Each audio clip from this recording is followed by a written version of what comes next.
welcome back to Tales from the PowerAge. Hope you're well. How you doing, guys? Yeah, great. Cheers. Yeah, good, mate. Yeah, you're good. Okay, cool. As you see from the starting credits for tonight, we're talking about Iron Maiden, the Somewhere in Time tour, all the way back in 1986.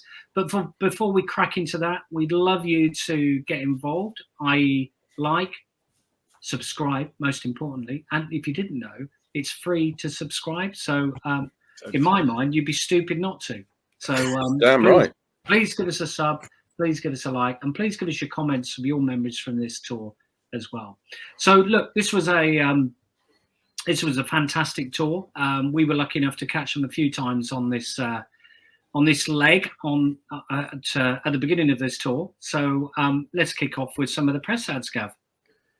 Yeah, as always, on the left there, we've got Music Week. So this is where the industry gets to hear about all the cool stuff that's going on to support the album. So record shops and people like that will get to see this and order more copies. And then in the middle there, we've got what looks like it could be Kerrang or something along those lines, with a bit of a summary of what's going on. I think the final one is American, because it's got Capital on it. So I just put that in there to show how they do stuff differently over there. But yeah, this is a period of time for us where Maiden couldn't be bigger in our little minds. This was post Live After Death, post Power Slave. Still, I haven't seen that picture anywhere else. Actually, that American one. It's a totally different picture of Eddie, isn't it? And yeah, I think it's the program cover actually. Oh, is it? Okay. I think so. Later on, yeah. So is it the same? Yeah, pretty much. Yeah, the same. it is. Yeah, it is, yeah. Except Dills hasn't got eBay written over the middle of it. So yeah, the album was preceded by the epic single "Wasted Years," and this made a massive impression on at least three of us here because we covered it in our little band that we had. Indeed. A recording still exists live in my living room. Yeah. Of, this awesome track. And the video as well, as I recall, was brilliant too, because it had kind of part in the studio, but also tons and tons of clips from their past. Yeah, it was a brilliant video. It was perfect to set up the album. So I've got the 7-inch there. Yeah, I bought that as well. Yeah. And on the B side, you've got Reach Out, which is a fantastic song with Adrian Smith on vocals. Well, exactly. Yeah. So this is an occasion where maybe it was kind of a portent of things to come, because this was a Smith single with a B-side sung by Smith and an album with more Smith stamps on it than any other album probably, which we can come on to later.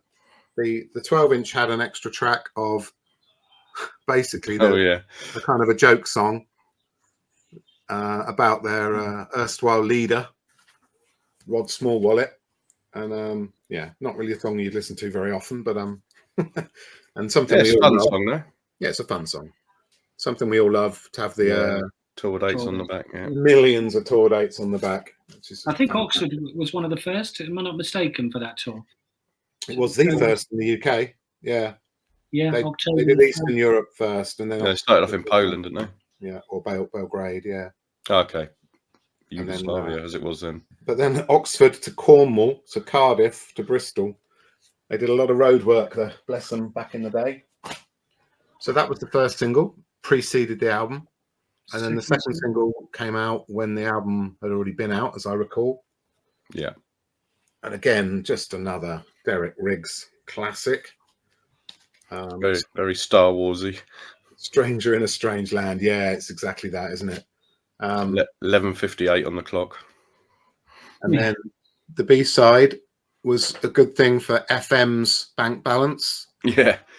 Because they had a hit single with That Girl on the B-side.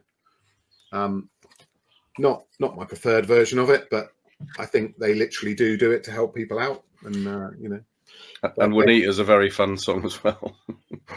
If anyone is watching this and they haven't caught FM before, we're massive advocates of FM, and they're so good. It's well worth checking out FM. And then the album came out September 86, I believe. Inside was this magnificent merch sheet. And if you have a look, I'm not sure if you can see it on the screen there, but some of the stuff is fantastic. There's a watch. Never seen a watch before. No. No, I'd love that watch. I wish I wish I'd have had the money to buy that. How much Yeah. was it on there? $13.99. I'm sure you could have afforded that. $13.99. If anybody's got a watch, let us know and let us know how much it's worth now. But it's twice the price of a ticket. So imagine that these days, be about 170 quid for that watch now. I'm pretty sure it's not that quality. But So let's have a chat around the thoughts on the album. So I'll come to you first, Jam. Yeah, I love this record. No, as we've touched on, Gav's already touched on this. Came off the back of the World Slavery Tour. They'd been out on tour forever. Apparently, Bruce Dickinson came along when they all got back together. They came back together and said, "Right, let's do the record." He had some songs he prepared, every one of which was rejected for being thoroughly acoustic. He was pretty wasted at the end of the big tour. Came along with all this stuff, and the lads listened to it and went, "No, we're not having that on our album." Adrian Smith, however, did the polar opposite. He came along with 3 fully formed songs, apparently, in the shape of Wasted Years and Stranger in a Strange Land, and also Sea of Madness. And the weird thing being, those 3 tracks, they're standouts for me. I absolutely love them. agreed. Yeah, Gav's already touched on Wasted Years. That meant so much to us, and it's just epic. The beginning of that song just resonates, I think, with everyone. It's just so iconic and so great. So iconic now. Another one of those songs, in my book, it's in like one of my top 10 songs probably of all time that I do not ever get bored of hearing it. If that comes on the jukebox, so it comes on somewhere, I want to listen to it, and I'd never want to turn it off. So brilliant. So yeah, for me, the album just great. Apparently as well, they use the guitar synthesizers, and I just think it fits in so well. The production's so good. I bought the record, but this was at a time, I know that my brother got the CD. I'm not for sure if he got it. I think he got it at the time when it was released, and it was like a different world to me. So when he was out, I'd use his stereo, play the CD, and it's just like, whoa. And in my bedroom, I blared the record out and stared at the sleeve. So yeah, some real highlights for me on this brilliant record. Okay, cool. Thanks. Gappy? Yeah, I mean, look, just what I take you on what Jamo said, you can actually hear the synths on the very first track on the intro. Sounds totally different to the previous record. Different, but I still loved it, absolutely. Kicks off with a brilliant song, goes into another brilliant, well, there's not a bad song on this album, in my opinion. A lot of people don't really like Loneliness, a long distance runner, but I think it's quite good. As Jam's already said, not a Dickinson track in sight, but Dave Murray makes his 3-yearly appearance. But of course, I don't think he's ever written a lyric, so he had to get Steve to write the lyrics for him. And it also contains Iron Maiden's greatest ever song, Alexander the Great, as the closer, which we got to see live for the very first time last year, which was immense for me. I was in tears, as normal, when great things like that happen. And yeah, you can't beat this album. I go between this one and the previous, Power Slave as my favourite Maiden album, but this one usually comes out on top if I listen to them both together. Wow, brilliant. What he didn't say, he was in tears because the double JD and Coke was. Had to get. We're going to get past that, but Right, still in therapy about that. Over to you, Gav. Yeah, I think it's the shorter songs. Well, they're not short. None of them are short, but I guess the Smith songs, the Loneliness, The Long Distance Runner, and Alexander the Great are the least favourite of mine. But it's such a new sound and such a creative direction. I can't imagine them going acoustic and proggy at this stage. And I think Steve's gut is normally right, and I think you could effectively say it was the opposite direction, couldn't you, from acoustic to go kind of more electronic and more space agey and sci-fi. And not only did they embrace the new technology with the recording and the sound, but they echoed it on the sleeve. Yeah. And that's probably something that Rod Smallwood brought to the party as the kind of overall vision of how it would look on the sleeve. And they've always got a theme, haven't they? And that's why we love them. But it fitted so well, though, Gav. Everything about the futuristic sound is somewhere in time. The sound went with all of the blurb, all of the cover, everything. I do wonder how Bruce Dickinson must have felt, though, Yeah. I mean, off the back of bringing so much to Maiden over his, he'd been there, the time he'd been there, bringing so much to the game, to the party, Ooh, and coming back and saying, right, this is good. That's a later one, isn't it? This is what I've created, and being just slapped back. No, it makes you wonder what part did that play going forward, because he's now got many. He's got some great solo stuff under his belt. Yeah, definitely. Yeah, it makes you wonder at what point he was like, okay, well that's fine. I love Maiden. I just wonder if that shaped things for the future. That's a good point. Yeah, but well, also he's got a few writing credits on the next album. Yeah. Taking the vision, if you think about it from a fan's perspective, not only the album but the live show, you've seen Egypt and proper history. Yeah. Then you go and see him again, and it's the opposite. It's neon lights and Bruce in a ridiculous light up costume that didn't really work very well, and this sort of caper. It's so different from ancient Egypt, isn't it? That again, it's genius. And again, so interesting that the guys that were into this and that were following this and that were buying these records and buying the tickets to the shows and going to the shows, these guys that are dressed in denim, wearing leather, banging their heads, and all these monosyllabic meatheads, apparently, are like so into all this because it's the lead of Tosh, because we were really intelligent, super awesome people that loved the whole package. Everything that was offered. Jeremy, was probably, to Gav's point, it probably was really genius, because if you think of the links between metal and Comic Con and all of those sorts of things, actually this was probably ahead of its time in many respects. But I agreed with all of the comments so far. Brilliant album. It's a really, really great album, and we went to see them last year, doing a bit of a revisit of this album. It did, yeah.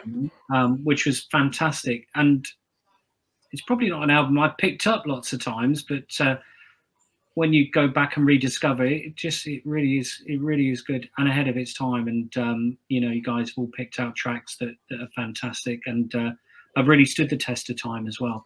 For me, probably the standout's Wasted Years. I think it's such a great song, that really, really great. So we also had a bit of a chat around the artwork. So, Gav, do you want to maybe just point out a couple of things, because you're showing some of the picture discs and stuff? Yeah, what I just, in case you didn't see it properly, what this was a 2013 re-release where they did all of them kind of with a Japanese obi rings, but they're all picture discs, so they're nice collector's item. They changed the Maiden logo at the top from the original to this massive. So that they all matched. But that's the thing of beauty. Okay, so look, the album cover's pretty iconic. Some amazing bits on there. Gaps, you pointed out something earlier that you hadn't noticed before. If you look, you're just pointing at it there, where the other sort of robot thing that Eddie's just killed with his gun there, and it's spouting out some fluid onto the wall, and it's actually in the shape of a figure which looks a little bit like Eddie, which is really cool. I love the fact it's got the TARDIS on there, which is awesome. And some other call outs on the back. There's loads of stuff going on the back of the album. Jam?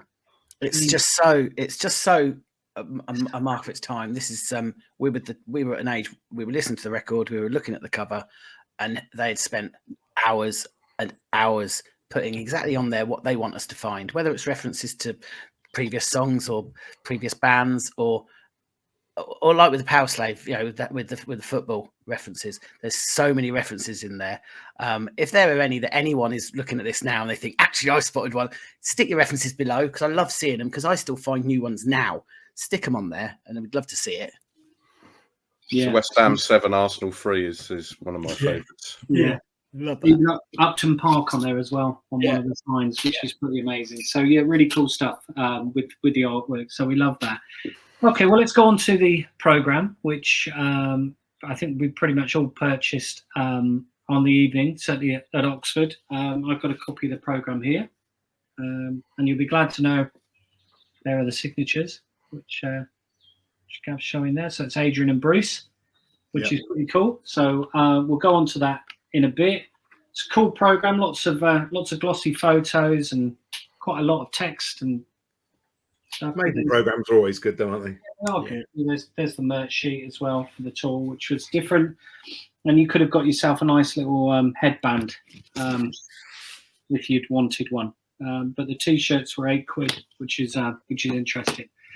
So whilst we're on the subject of t-shirts, Gav, I think you purchased one on the evening, didn't you? Oh, I love this t-shirt so much. I know they do replica now. I might have to consider getting one because it's, I had this t-shirt for years. Absolutely loved it. It's a good, simple design. The back is just awesome, isn't it? And the back is awesome as well. So good. Somewhere on tour. It's just brilliant. When I saw them on the second night, the O2 last year, there was an older fella with his two sons, and they both had different Maiden t-shirts on, older ones that he'd owned. And one of them was those, and he was so proud that his son was there wearing this t-shirt at the O2 to see the reincarnation of Somewhere in Time. So that was pretty cool. And there's some of the merch. Again, none of you guys got the patch, did you, on the evening? No. No. Okay, so let's go to the gig that we attended, which was, I mean, look, we were all absolutely buzzing for this. We'd seen Maiden 2 years earlier at Oxford Apollo on the Power Slave tour, which was probably a similar time. I think it was September. Yeah, it was. This was the first night, as we've already mentioned, of the UK tour on a Friday night as well. So absolutely fantastic. We were all in the front stalls. So there's my front stalls ticket, slightly closer than yours, Gav. Do you, ref? There you go. Huge shout out. £6.50 a ticket. And of course, a huge shout out to my mum for queuing up to buy said ticket, which she used to do often. So look, for me, a couple of memories from the gig. It was amazing, as they always were in a tiny theatre. I mean, thinking back now, gosh, how lucky were we to go and see Iron Maiden at Oxford Apollo. It was just bloody brilliant. It was amazing. From the classic songs that they played. But to your point, I think you made earlier, Gav, with the suit that Bruce had on, the bit I remember was the flashing heart that he had on the suit. That sort of really stood out. And I'm pretty sure they recorded this gig at Oxford Apollo as well. Back in the past, I'd seen a couple of recordings on YouTube. I've not looked more recently, but again, the atmosphere was absolutely electric in the gig, and it was just absolutely fantastic. So I mean, look at that. Sanctuary, Running Free, Run to the Hills, Number of the Beast as the encore. I mean, you pay $6.50 for that. When you look at how much ticket prices go for now, you pay $6.50 just for Sanctuary, let alone the rest of them. It was just brilliant. Absolutely fantastic. Any other thoughts from the evening? Jam, what were you? I was out last night. I was chatting. Apologies for the way I appear. I was out and I was chatting to a guy last night, and he had his Maiden t-shirt on. We were having a chat, and we are talking about seeing them 2023 tour and seeing them again soon. And he said, "You guys saw them at Oxford Apollo? Is that right?" I was like, "Yeah." I said, "Yeah." In other words, we've done a pod, World Slavery Tour. We've got a pod. Check it out. I said, "Yeah." And I said, "We saw them Somewhere in Time." He said, "No, Oxford. I can't believe he's just a couple of years younger than us. So I can't believe they played Oxford." We're like, "Yeah, mighty Iron Maiden bought their massive production that would play Hello Long Beach Arena. They were in our town in Oxford Apollo." And that's the thing with this one. It was 2 years after we'd first seen them. And it just felt like they would just get stronger and stronger. It was absolutely brilliant. It did honestly feel to me like we were watching a colossal metal giant. And it's almost like, how were we so lucky for them to be in our town playing our theatre? It's an actual theatre that has pantos on at Christmas and stuff. And they were just epic, the way that they would put a show on. And again, this was just brilliant with the production. Obviously, it'd be scaled down, but it didn't feel like it. It'd be bursting at the seams, wouldn't it? For Oxford Apollo. Yeah. Just having them in our town and being able to, well, like you guys, you can go on to that, but the actual show, just fantastic, really brilliant. Just even at the time as 17-year-olds, I felt honoured then that we were seeing them literally in Oxford. Yeah, you weren't quite 17 then, were you? No, it's the week before his 17th birthday. For my birthday. Gav was. It always sounds better if you say, "Wow, I was actually 16 when they came." I'd have been on the lash for that whole week, probably. Well, they had inflatable. It was the inflatable Eddie, though, wasn't it? And there was if I remember correctly, and please comment if I'm wrong. there was an inflatable arm or hand coming out as well, wasn't there? Which sort of came out like this, if I'm not mistaken. Well, there you go. Yes, it was inflatable. That was the first time I think I'd ever seen an inflatable at a gig. But yeah, it was certainly impressive. So, Gappy, I know you were talking earlier about Rhyme of the Ancient Mariner, and that was certainly an epic song. Any other memories from the great gig? Okay. The first time I went. I didn't even know I was going the day. I went to college, and one of our friends at college, Scouse, he mentioned that his mate had a spare ticket, and did I want to go with him to Hammersmith that night? So I said, yeah, okay, that'd be brilliant.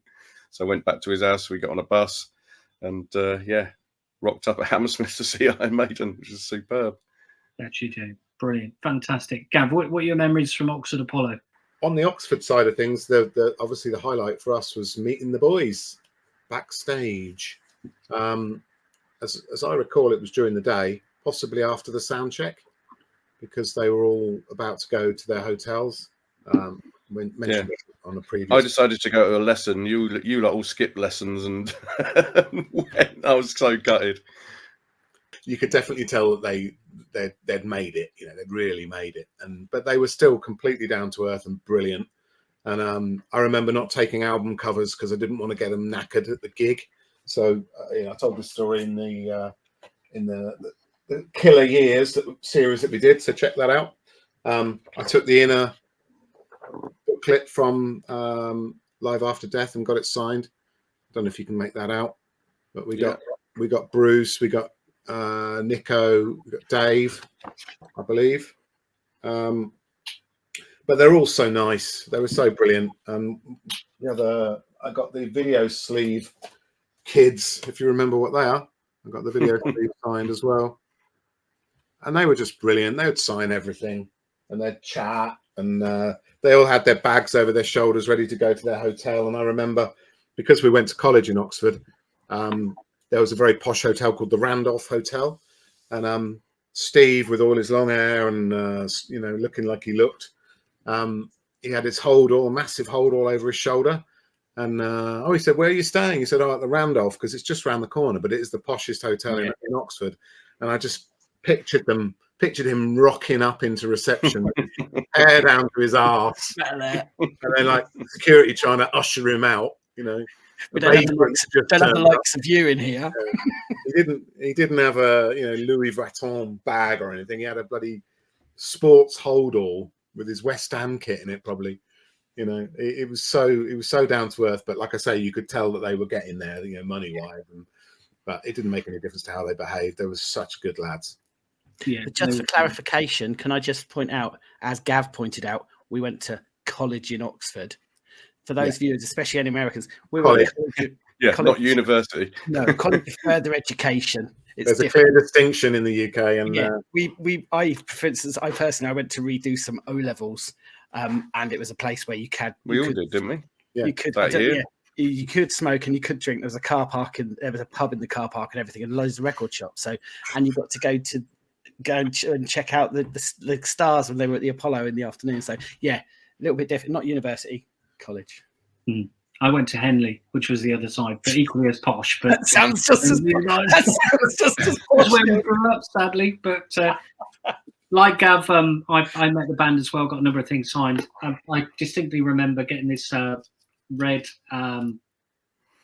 Rothschild 7-inch signed by Steve Harris. You can hopefully just see that there. And Steve said, I was pulling all these things out of my bag: Power Slave, Programs, Number of the Beast. And when I brought this out, he said, "Oh, where'd you get that from? That's a few years old, isn't it?" And think, well, it was only 6 years old. I mean, it's immense, isn't it, to think that now? That was 1980, I think that came out. Anyway, good memories, good times, and I've still got it. So thanks, Steve, for doing that. Really appreciate that.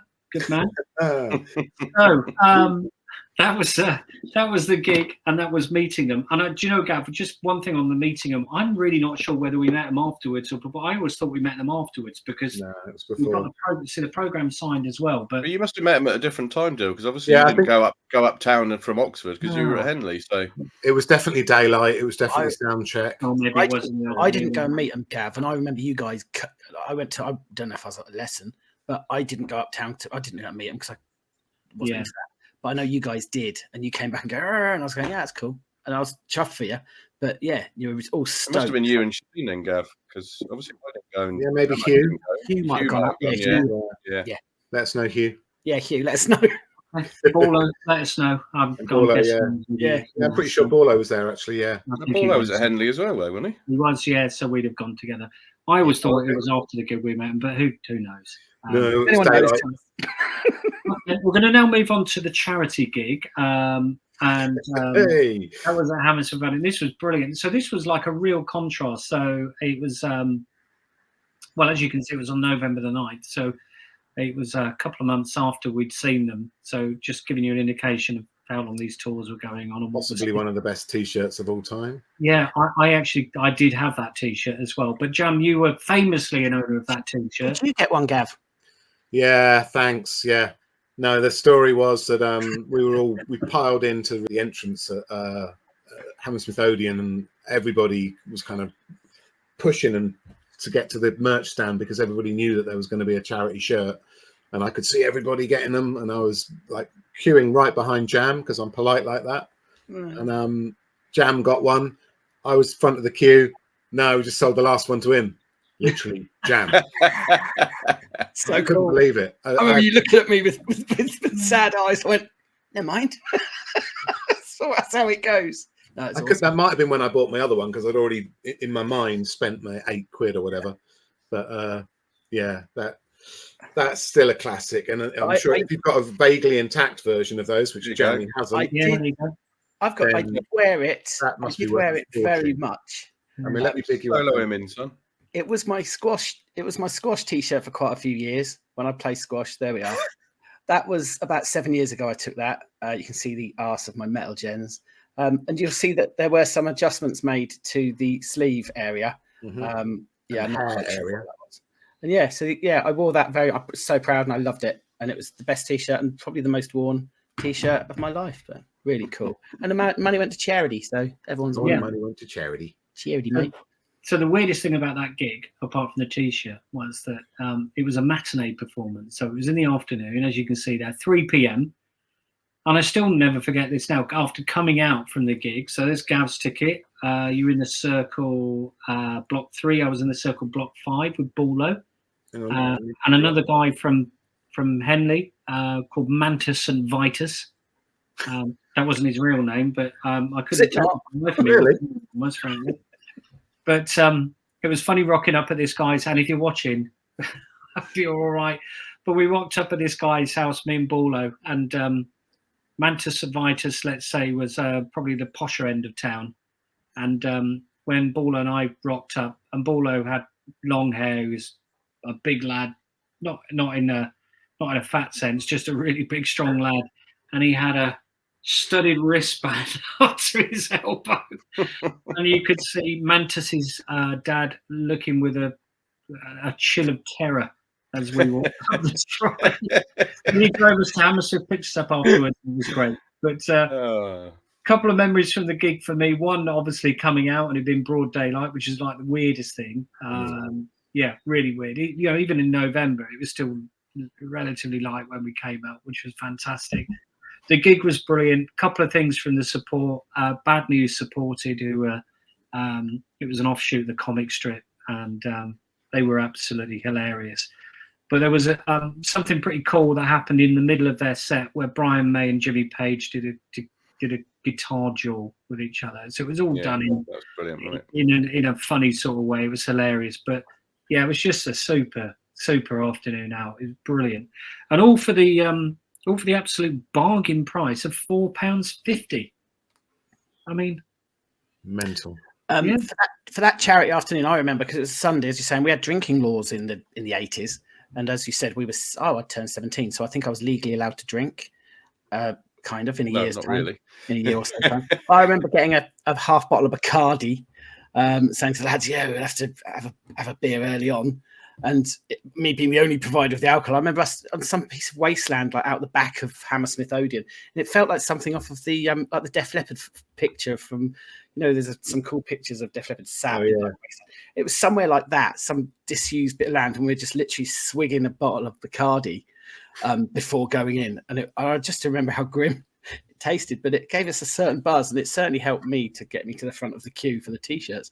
But just that weird situation, it's an afternoon, because it was just it was weird, it was strange, and to go in and have such a thing. And yeah, we're in the circle, but it's one of those things, we were so chuffed to get our paws on the ticket and to be going. We were never massive fans, as it happens, of the circle, but it was just something special. And I think people, when you're at Hammersmith Odeon in the circle, there was a feeling about it because it was so loud, and the floor literally used to like boom under your feet. It was a really special. It was one place where if you're in the circle, you were still guaranteed a really great night. In my opinion, there wasn't a bad view of the place in the whole house. And we've just seen them up front, looking up their nostrils. So to see the show on a bigger stage, and that often used to be the way, because we would go to Oxford and we'd be down the front. We've told stories before where if you're Oxford and you've got the first, if you're in the stalls, you get down the front. There'd be a big, literally sweated on. So we'd go to Oxford, and then a couple of weeks later, we'd go to Hammersmith, and often we would be towards the back, or we'd be in the circle, and it'd be so we'd sit them down the front at Oxford, then we see them back a bit for Hammy. It was a special time to be at a matinee gig for this massive band.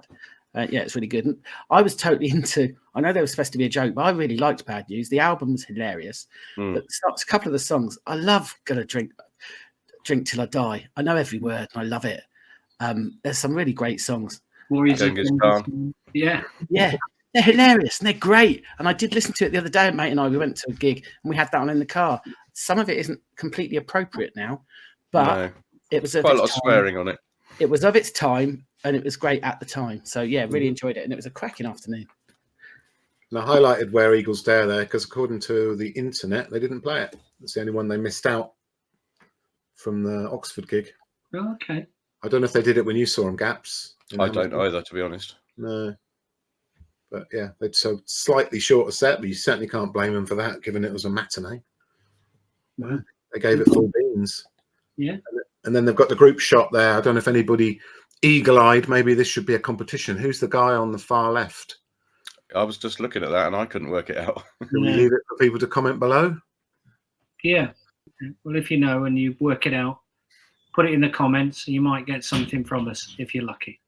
You might get a badge in the post. Correct. Make sure you've subscribed so we know you are. Yeah. No sub, no badge. Brilliant.